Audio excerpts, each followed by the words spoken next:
que tenían estos nombres verdaderamente es fascinante. Por otro lado, trabajaron los orfebres. Elaboraron más de 1550 piezas laminadas en 3 formas básicas: los discos que tenemos aquí, las medias lunas y las escamas con las que formaban las torrecillas o teocalis.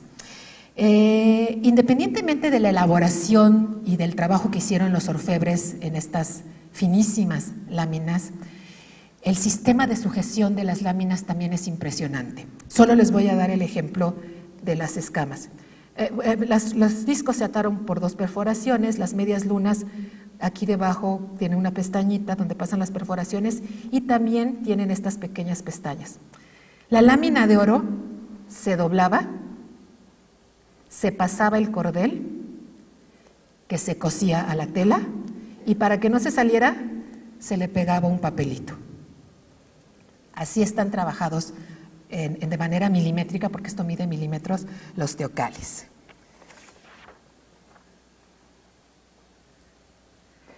En el transcurso de nuestra investigación constatamos parte de los contenidos textuales y gráficos de la historia general de las cosas de la Nueva España. Sahagún registró lo que sus informantes aztecas le contaron y como única fuente histórica de esa época que describe tradiciones tecnológicas y artesanales, para nosotras fue muy importante su consulta. Aunque déjenme decirles que en realidad el libro 9, que es el que se refiere al trabajo de muchos artesanos, en un 90% está dedicado al trabajo de mosaico, lo cual quiere decir que el trabajo de mosaico fue realmente prolífero en el México Tenochtitlan. Les comentaba que el penacho en un 99% tiene plumas atadas, no pegadas, pero encontramos muchísimas cosas que Sahagún describe vistas en el penacho y las comentaré más adelante. La plumaria mesoamericana es una tradición artística con siglos de perfeccionamiento. La magistral ejecución del penacho seguramente fue guiada por un maestro amanteca con gran experiencia y conocimiento de los materiales. Se tuvo un plan de elaboración en el cual se consideraron los cuidados para acabados tanto por el frente como por el reverso. Ahora que estaba charlando con algunos amigos periodistas, uno de ellos me preguntaba ¿quién hizo el penacho? El penacho no lo hizo una persona. En el penacho participaron muchos artesanos, expertos textiles, expertos orfebres, pero sí hubo un plan de construcción que seguramente fue guiado por un maestro, por un tecpan amanteca, los amantecas de la casa real. ¿Por qué supimos que hay un plan de construcción? Está comprobado. Encontramos en las varillas una serie de cotas y de puntos rojos que están señalando el emplazamiento que deben de tener los cordeles, los hilos, las plumas, los metales. Entonces realmente hubo un plan de construcción y las medidas son exactas, puedo decir que con milímetros. Bien, cuidaron detalles tales como que esta última varilla, que correspondería, y ahora sí nos vamos a la parte posterior,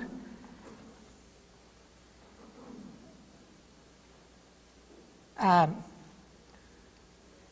esta varilla, ay, a la silla, a esta varilla, sí, la del extremo,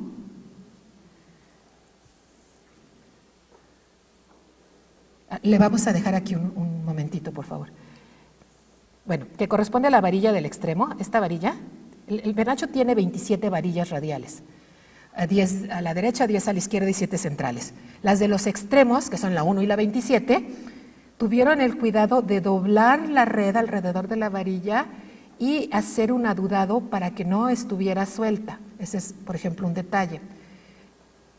Los perímetros se remataron con una guía de 4 hilos. Las varillas están sujetas de manera paralela y perpendicular.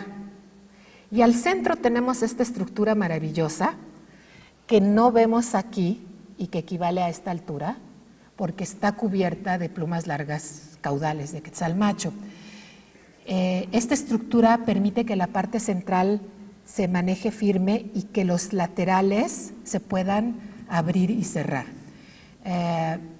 conocemos la estructura y pudimos hacer los dibujos por la investigación que describo un poco más adelante. La que sigue, por favor. Esta estructura permitió que en su momento el penacho fuera un objeto muy resistente, sumamente flexible, dinámico y ligero. Esta estampa de Huell me parece muy elocuente de cómo se pudo haber visto en su dinámica. Nosotros no lo podemos mover, el penacho está como está desde hace 135 años y al tocarlo puede haber muy serios deterioros. Jamás pudimos hacer esta prueba y nos dimos a la labor de replicar esta estructura uno a uno, con varillas, con fibras de agave, con sautli, con pieles y demás, y comprobamos que efectivamente el penacho se pudo haber enrollado y se pudo haber doblado y se manejaba de adelante para atrás, en fin, realmente dinámico. La que sigue, por favor. Una vez que esta estructura estuvo armada por la cara posterior, se colocaron al centro dos series de plumas, las que les mencioné que posiblemente son de águila, fueron las primeras plumas que se le colocaron al penacho y seguramente son simbólicas porque no cumplen ninguna función estética y recordemos que el águila tiene una terrible relación muy estrecha con el sol. Pues los quetzales vuelan y son del cielo, ¿verdad? También por la parte posterior se sujetaron muchas plumas verdes largas. Aparentemente, hoy por hoy solo tenemos estas, pero aparentemente, y tenemos rastros de otras aquí, pero aparentemente en lo general la red tuvo que haber estado cubierta con plumas largas de quetzal y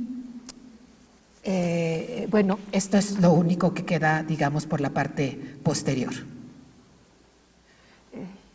Perdón, ¿podemos regresar a la 34?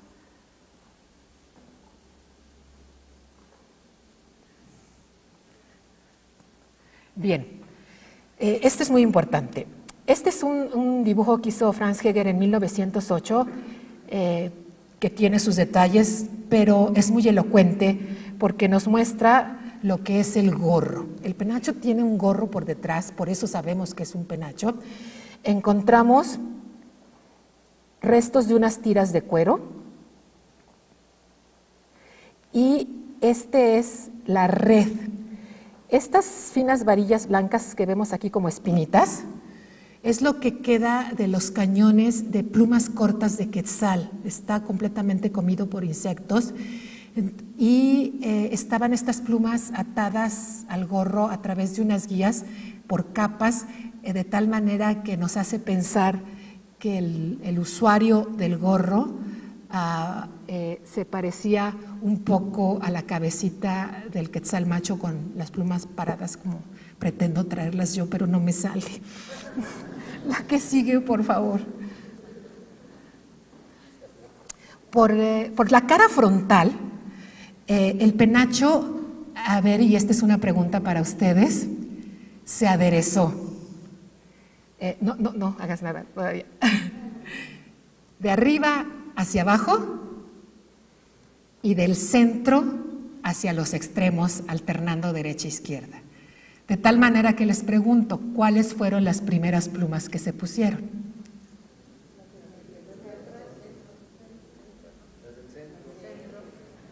¿Cuáles? A ver, señálame, José. Si se aderezó de arriba hacia abajo y del centro hacia afuera, ¿cuáles fueron las primeras plumas que se colocaron? Esas. ¿Ok? Esa es la lógica. Esta es la lógica de ornamentación por la cara frontal.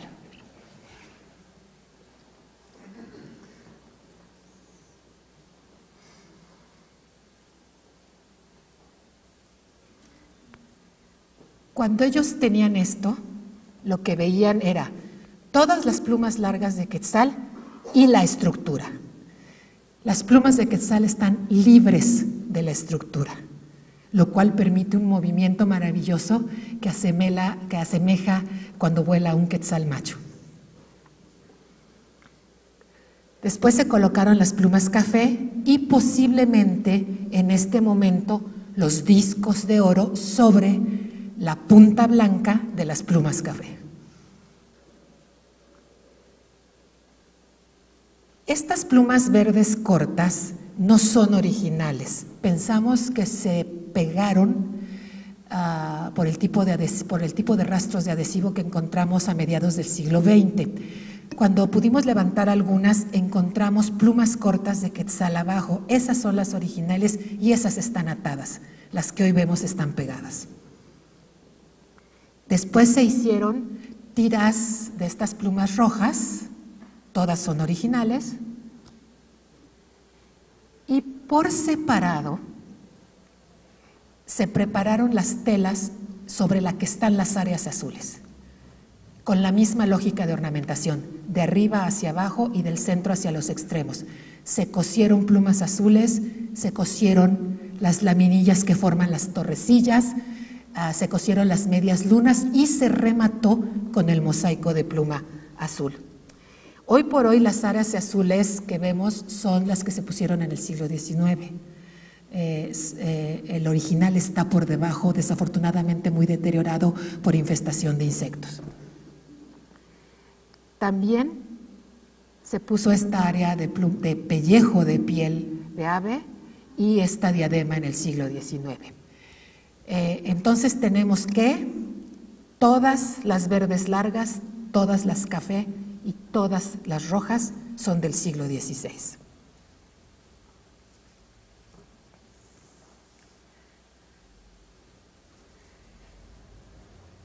Un poco siguiendo el orden, que no obedece estrictamente al tamaño, obedece al emplazamiento de las plumas. Cabe destacar que las rojas son del hombro, son las humerales de la espátula rosada y que su forma natural es cóncava y hasta el momento se conserva de esta manera. Y se ataron opuestas, por eso tenemos el dibujo de la representación de las rojas así. La que sigue, por favor. Esta es la manera en que se ornamentaron las áreas azules, igual de arriba hacia abajo y hacia los costados. Primero se ataron estas, luego se fueron poniendo las hileras de escamas en sus bordes siempre rematadas por un papel azul, al interior con plumas atadas, de mosaico, ¿sí? Y así subsecuentemente. La última capa que se elabora del penacho es este mosaico azul que remata el borde y tanto varillas como red y tela se meten en una banda de cuero azul, que es la que hemos llamado la diadema y es lo que remata realmente el penacho y fue la última parte que se hizo.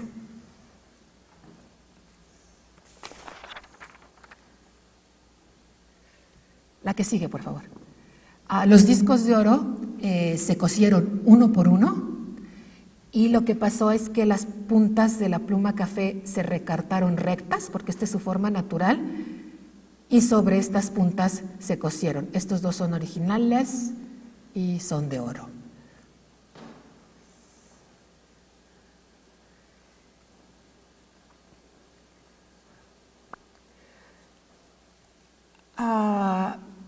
¿Quedamos claros que la estructura no cubre las plumas verdes largas?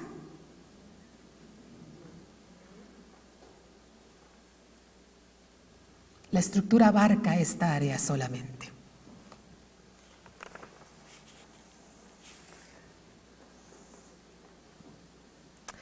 Sobre los samantecas de Moctezuma y los del Tesoro, Sahagún nos dice, y me permito abrir una cita porque es por demás elocuente. También hacían exclusivamente ellos las ropas y atavíos de Moctezuma, aquellas que él daba en regalo y con que hacía merced a sus comensales, los gobernadores de los pueblos. El penacho pudo haber sido un regalo que Moctezuma le dio a un gobernador de otro pueblo y que de ese otro pueblo los soldados de Cortés lo tomaron. Por esta razón se llamaban y denominaban los dichos artispas Tecpan Amanteca, plumarios de la Casa Real. Otros a su vez se denominaban plumarios del tesoro, o sea, Calpixcan Amanteca. A estos les correspondía todo lo que hay en las bodegas del tesoro de Moctezuma. Ellos eran los que hacían todo género de arreos y divisas para el baile de Motecuzoma. Con ellos danzaba él en honor a sus dioses. Al tiempo de hacerse la fiesta, le hacían una exposición de los objetos que ellos habían fabricado y lo provocaban a la afición, a ver con cuál quería bailar. Por cada cosa que quedaba acabada, cada cosa estaba ya terminada y perfecta. Quedaba en reserva de cierto lugar, la guardaban los mayordomos del rey. Cierro cita. Bien, hacia finales del siglo XIX, en 1878, un poquito antes de que el penacho se transfiriera del castillo de Ambras a Viena, se realizó una intervención significativa y drástica, y esta tuvo como parámetro que se trataba de un estandarte o una divisa. Hochstetter describió los resultados de esta restauración como, abro cita, a cuyo término la pieza preciosa se presentaba en un marco elegante, detrás de un cristal de espejo y sobre un fondo de pana negra, casi como nueva, con toda su belleza y suntuoso colorido original. Cierro cita. Como podemos ver, en ese entonces los cánones de la época daban mayor peso a los aspectos formales. Entre los procesos aplicados destacan los siguientes. Vamos a destacar solamente algunos de los procesos que detectamos y que dejaron huella, cicatriz en el penacho y que fueron aplicados a finales del siglo XIX. Ya habíamos mencionado que el área central verde, son pieles del dorso del quetzal que se cosieron en esta área que seguramente estaba perdida. Aquí hay una cuestión bien interesante. Esta área corresponde, ahorita vemos en la general. Debajo de estos pellejos, cuando uno los levanta, lo que tenemos es una de las redes, la red en forma de abanico, la red principal. Y aquí no hay rastros de plumas o de mosaicos. Puede ser que a esta altura estuviera el pico. Puede ser. ¿De acuerdo? Hoy por hoy está cubierta con estas pieles que se cosieron. Y las plumas de ala, que están sueltas y pegadas una por una, nosotros consideramos que esas no son del XIX, que se pegaron hasta mediados del siglo XX. Otro proceso que se hizo en la restauración del siglo XIX es cubrir toda esta tecnología original. Entonces, miren, tenemos una tela blanca. A la altura de la diadema, Christina von Luschan cortó la tela original, incrustó esta tela blanca por debajo de la tela prehispánica. Aquí hay rastros de pluma de cotinga y cubrió con estas pieles de martín pescador. Esto se hizo en el siglo XIX. La que sigue, por favor. Vean la diferencia de colores. Aquí tenemos una cotinga o charlador turquesa y el azul de la restauración del XIX que venía de martín pescador, un ave que se importaba a Europa del este de la India y que en ese momento se usaba para la moda de los sombreros y las estolas y demás. La que sigue, por favor. También en el siglo XIX, la rapiña de oro se hizo presente. Apunté anoche las cifras. De 1.544 elementos metálicos que hoy por hoy están en el penacho, 1.171 son originales, 373 son de latón dorado y se cosieron con este hilo amarillo que cruza todos los estratos. Cruza la red, le da la vuelta a la varilla, pasa por la tela, atraviesa la pluma, cose el latón, se regresa, y esta fue una de las razones por las cuales es un hilo continuo. No pudimos eliminarlo, porque si nosotros hubiéramos eliminado el hilo amarillo, hubiéramos desmantelado el penacho. Pero vean qué elocuente es el fino trabajo de este cordel, el trenzado, que cose la pieza, que sujeta, ata la pieza de oro sobre la pluma café. el mundo de tecnología es completamente diferente independientemente de la calidad de los materiales. Aquí vemos estas dos originales y el resto de latón dorado. La que sigue, por favor. Otro trabajo que se hizo a finales del siglo XIX fue que desafortunadamente, déjala ahí, desafortunadamente las plumas largas, cuando Hochstetter redescubre y rescata esto, más de 100 se encontraban quebradas. Quebradas y la parte que se había soltado, la parte distal, ahí. Pues lo que ellos hacen es que a través de un cordel hacen pequeños nudos y empiezan a unir los fragmentos que estaban sueltos y lo hacen de manera aleatoria. Nosotros supimos que lo hicieron de manera aleatoria porque los desatamos todos. ¿Por qué los desatamos? Porque miren cómo estaban torturando y deformando a las barbas. Este trabajo también lo hace Christina von Luschan y tiene como resultado en algunas áreas que las barbas estén completamente fuera de lugar. La que sigue, por favor. También corta, aquí lo vemos, el corte, puntas de las plumas para dar el largo deseado y la forma que hoy por hoy conocemos del penacho. Una pluma en su estado natural empieza a deteriorarse de esta manera, no como la tenemos aquí cortada. Corta varias, encontramos varias plumas cortadas y realmente obedece a tener el largo deseado y la forma que ellos consideraban debía tener el penacho a finales del siglo XIX. La que sigue, por favor. Bueno, esta restauración tuvo una serie de consecuencias. Primero, obviamente, hubo un rescate y una revaloración integral de la pieza. Hochstetter la encuentra en un herbario, doblada, enrollada de cabeza junto con no sé cuántos objetos. Él la saca de ahí, la rescata y la pone en escena. La manda a restaurar y sobre todo se fumiga. Y desde entonces hay un estricto control de plagas con la pieza. Si esto no hubiera sucedido, los insectos se lo hubieran acabado en los siguientes 50 años y no tendríamos penacho. Se da una recuperación finalmente de la cara frontal, que es la cara que conocemos ahora.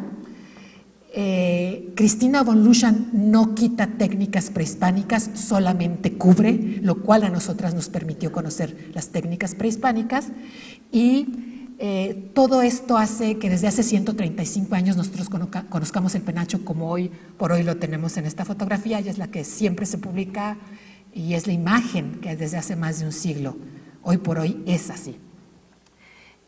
Tuvo otras consecuencias porque desde entonces pues, su montaje museográfico es en plano, perdió su tridimensionalidad,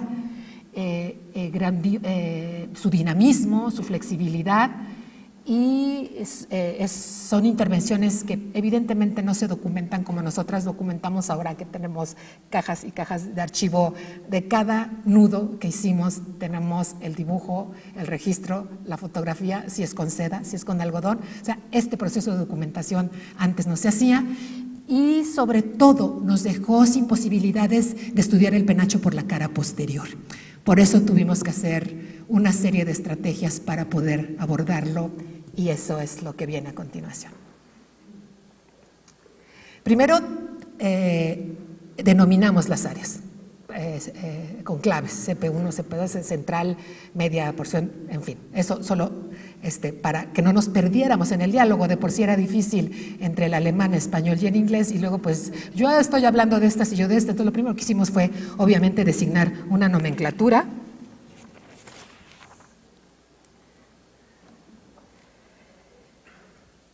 La que sigue, por favor. Y tuvimos un montón de etapas de trabajo que aquí enlisto, no las voy a leer, pero todo partió desde la identificación de materiales y las técnicas, hacer réplica, lo que se llama arqueología experimental para ver cómo funcionaban las cosas, un diagnóstico muy profundo del estado de conservación, etapas de pruebas. Obviamente probamos 10 diferentes hilos de algodón hasta que escogimos el que realmente iba a durar en el penacho, pero con el elemento metálico, pero que nos iba a romper. En fin, la etapa de pruebas también fue muy prolongada. Armamos un marco axiológico de un concepto de conservación, diseñamos un protocolo, aplicamos los procedimientos y finalmente se hizo el nuevo montaje museográfico. Todo esto tomó prácticamente 3 años. No funciona. Qué lástima. Bueno, Melanie Korn, mi muy querida y respetada colega conservadora alemana, con quien tuve el privilegio de compartir todo este proyecto. Si me estás viendo, Melanie, que sé que estás en Portugal, te mando un beso. Bueno, esta es la mesa de cristal y esta es la mesa de las ventanas. De plexiglas, unas ventanas desmontables. Lo que hicimos fue desprender los alfileres que estaban aquí, del viejo soporte de tela negra, meter un mylar del centro hacia atrás y mover el penacho deslizándolo en horizontal de una mesa a otra. Obviamente hicimos los menos movimientos posibles. El trabajo estuvo con bastante planeación, si acaso lo movimos 4 veces durante los 3 años. Y tener acceso a la cara posterior. Esta mesa se usó básicamente para registro fotográfico y que las ventanas no salieran en esta fotografía. Ya las de las ventanas fue para acceder directo y hacer los procedimientos que le he llamado del siglo XXI y que ahorita les voy a comentar. Fue impresionante la respuesta que tuvimos de la comunidad científica mexicana, por supuesto, e internacional. Trabajamos, por ejemplo, con la Agencia Atómica Internacional, Átomos por la Paz, en fin, y todo esto nos dio los elementos para la toma de decisiones. La microscopía óptica digital pues nos permitió, por ejemplo, ¿se acuerdan que les decía de unos puntos rojos? Ver a detalle los puntos rojos, las cotas, las pestañas de los metales, los anudados de la red, el acomodo en yuxtaposición de las plumas rojas, descifrar los tejidos originales, comprobar todo el corte que se había hecho alrededor de la diadema y la incrustación de la tela blanca y este hilo amarillo que les comentaba que recorre todo el penacho, y conocer y identificar la tela blanca que incrustaron, que finalmente era una tela semirrígida que se usaba para hacer bombines. La que sigue, por favor. A través de microscopía óptica y estereoscópica, nuestros queridos compañeros del Instituto de Biología de la UNAM nos ayudaron a descifrar gran parte de las fibras. No de todo se pudo hacer análisis. Nosotras, de hecho, no tomamos muestras. Nosotros al penacho no le quitamos nada. Piscamos, hicimos colecta de lo que estaba suelto. Muy certeras de dónde lo estábamos tomando, documentado, y por eso sabemos que, por ejemplo, la fibra que envuelve el cañón, el cálamo de las lalgas verdes es de agave, por ejemplo. La que sigue, por favor. Pudimos utilizar el microscopio electrónico de barrido, también del Instituto de Biología, y este fue un trabajo muy bonito porque lo que intentamos fue ver en las ultraestructuras de las barbas si había diferencia entre las barbas con 500 años de antigüedad y las barbas de una pluma que tenemos de quetzal con 100 años de antigüedad. Esto hacen falta pruebas, no lo pudimos comprobar, pero nos fue muy importante para conocer. Entonces miren ustedes cómo vamos del macro al micro. Una de estas barbas es esta, y adentro de esta barba hay esto, y en el interior de la barba está esta estructura, y en cada fragmentito de barba hay 7 niveles. En fin, y esto con la reflexión, la refracción, las luces, el ángulo y demás, es lo que da la iridiscencia. La iridiscencia es un fenómeno óptico, no químico.